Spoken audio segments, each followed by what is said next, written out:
January 12, 2010, Haiti collapsed under a deadly earthquake. 200,000 people lost their lives. On top of that, between $8 and $12 billion were lost in cumulative GDP. When the international community saw that, they came to the rescue of Haiti. Between the multilateral organization, the bilateral organization, foreign governments, they have pledged over $12 billion to rebuild Haiti. The former president, Bill Clinton, and the former Haitian Prime Minister, Jean-Marc Believe, they were in charge of this fund.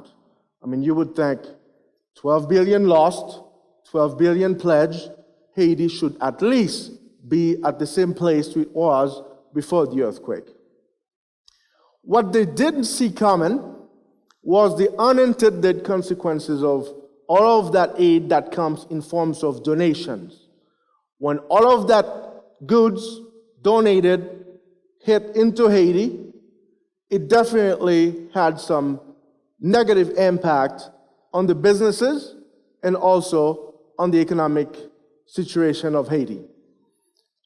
A brand new hospital that was inaugurated couple months before the earthquake, when the foreign doctors came in, instead of partnering with this brand new hospital, they went around it and start their tents and start providing health care. Don't get me wrong, it was a well-needed service. It was pretty overwhelmed when I was on the streets to see so many people need so many help. So those doctors, foreign doctors, were definitely helping, but they did so without the cooperation of the local hospital. Jacqueline Clammer and myself, we interviewed an interesting gentleman. His family owned a soap company. And after the earthquake again, the United Nations brought in over $50 million of soap and soap substitute all at once. And after just a few months, his company went out of business. Complete loss. Another friend of mine who manufactured over-the-counter medicines in Haiti, he had a brilliant idea to start a hand sanitizer line into his business. Well, when all the free hand sanitizers were starting to come into the economy, he had to shut down that line. And you name it, backpacks, medicines, school supplies, any kind of product you can think about, there was an NGO that was bringing that for free and distributed into the economy. Who can compete with free?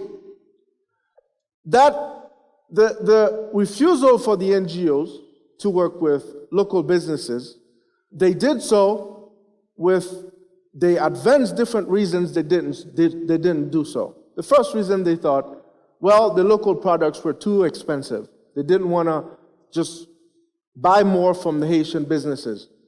The second reason, they thought the quality and quantity were not there.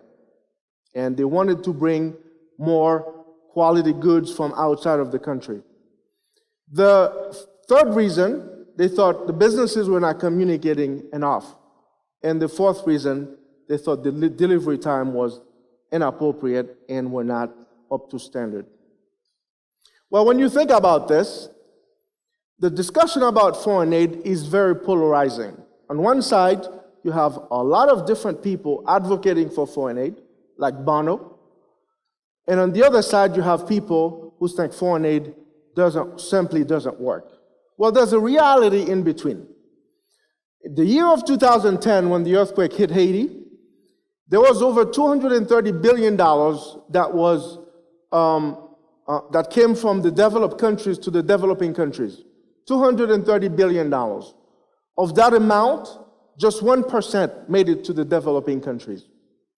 After the earthquake, of all the USAID money, just 1.6% made it to Haiti, was spent in the local businesses of Haiti. So basically, even President Bill Clinton admitted on the media that 50% of foreign aid never leave the United States. At the same time that some developing countries like Haiti and many different countries like in Africa, like Republic Democratic of Congo, etc., Republic Centrafricaine, are using aid as a strategy. 1 billion of people have been risen out of poverty in the last 20 years, mainly because of entrepreneurship and private investment. Mainly because of private investment. And when you compare two different countries, for instance, Haiti and Dominican Republic, after the Hurricane Hazel in the 50s, the American Red Cross moved into Haiti with the intent to help people rebuild their lives. And since then, it was a floodgate of NGOs that come and install and help people in Haiti. Well, that model of NGO became the default model of Haiti for long term. Whereas the Dominican Republic, our neighbor, our eastern neighbor, they went into rebuilding their lives and focus on rebuilding infrastructure and in creating a conducive environment for businesses can be created and towards economic progress. Two different paths, two different strategies, two different results. Just last year, the budget for Haiti, the total budget for the country was about $2 billion. In the Dominican Republic, it was $17 billion. What a difference. Business and private investment works. Foreign aid doesn't. That's been proven over and over and over. So, there are different questions that are being asked today. What can we do? There are 4 different things that NGOs can do to help the economy. First thing, they have to embrace the local system and buy from businesses. They cannot create a parallel system and bypass the economic structure that exists in those countries. They have to embrace it and make more transactions to create economic values into the societies. They have to buy as much as they can into those countries. The second thing they have to do is to share the lesson learned from those transactions. Let other people know that it is possible, it is reasonable price, and share the difficulties or the challenges encountered when they do such transactions. The third thing they should do is to help those countries build infrastructure to help spread those messages. I'm talking about online network systems and on-site system and different email messages that needs to be built to share and connect the different actors into the economic framework. And the last thing they should do, and they really need to do this, is to help connect with private investors. This is the only and best way they can run themselves out of a business. And I know countries like Guatemala or different countries like Africa are suffering from the influx of foreign aid that comes in different kinds of forms. When that happens, 2 things happen.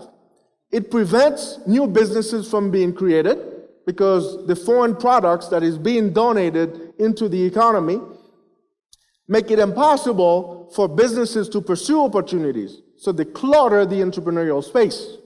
The second thing they do is they compete with existing businesses within the economy.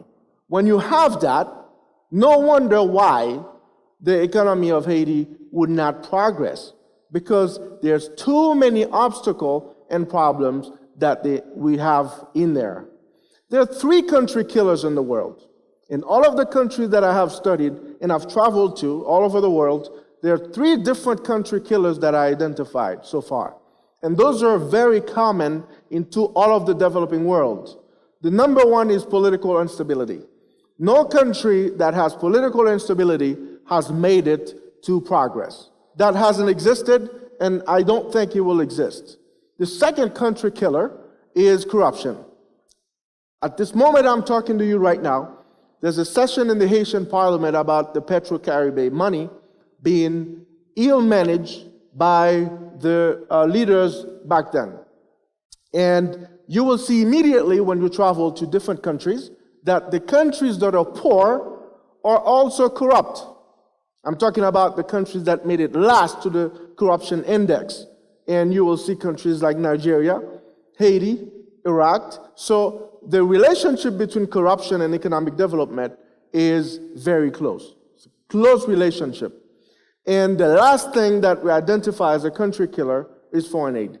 No country has made it out in progress with foreign aid. That does not exist, and I'm not sure it will exist. Just because foreign aid is not an economic long-term. Foreign aid is simply a tool to help in the short term. It's not an economic plan that is designed to take country out of poverty. How can NGOs help? Because they are here, they have the most amount of resources, and they are well connected. First thing they can do, the first thing they should do, is to stay away from the entrepreneurial space. There are 4 different reasons, different categories that describe a complete entrepreneurial opportunity. The first one is there's a need. The need is followed by demand. There's people with a need, they need purchasing power to buy those products and services that they need. That's the first criteria for an opportunity, entrepreneurial opportunity to be complete. The second aspect is not only there's a need and purchasing power, there has to be enough frequency. People have to consume those products enough that will sustain private investment. The other aspect besides the frequency, when studies is made, it has to verify whether or not that the cost per unit to make those products are inferior to the price plus a profit margin. And the last aspect to complete an entrepreneurial opportunity is if the cost of opportunity is lower when an individual will pursue other things. When all of these aspects are met with a product within a sector, NGOs should stay away from that as much as possible and leave the way for private businesses that have been proving to get countries out of poverty to move in and pursue those opportunities profitably and satisfactorily. That's one thing the NGOs have to do if they really want to help.